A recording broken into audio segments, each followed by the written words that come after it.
Bardhi nxjerr dokumenta të tjera për Begaj. Djaliti jeton në Gjermani, por ende paguhet nga kompania ku sigurohet presidenca.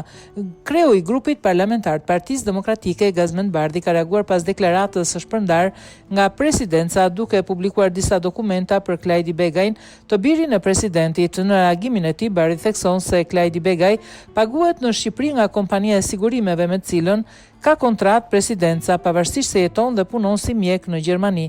Demokrati gjithashtu thekson se paga është 30.000 euro në vit dhe shton se ky është vetëm një nga raste skandaloze për cilat kemi kërkuar shkarkimin e presidentit Bajram Begaj. Në fund, Bardhi thekson se kuvendi nuk mund të mbyll syt para korrupsionit që nis nga maja e shtetit.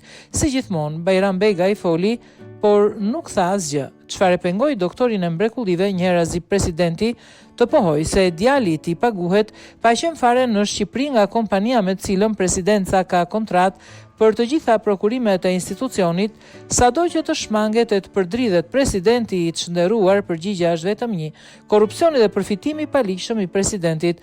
Fotot më poshtë janë marrë nga dokumenta zyrtar të deklarimit pasurive nga thesari i shtetit. Një shpjegim i shkurtër i tyre: i biri i presidentit jeton në Gjermani, ku paguhet nga një spital si mjek, por 6 muaj pas emërimit të babait të tij president paguhet edhe në Shqipëri nga kompania e sigurimeve me cilën ka kontratë prokurimi presidenca. Pagesa është 30.000 euro në vit.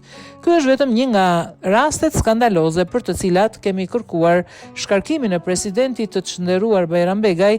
Ka edhe të tjera, prandaj kuvendi nuk mund të mbyll syt përpara korrupsionit që nis nga maja e shtetit, shkruan Bardhi.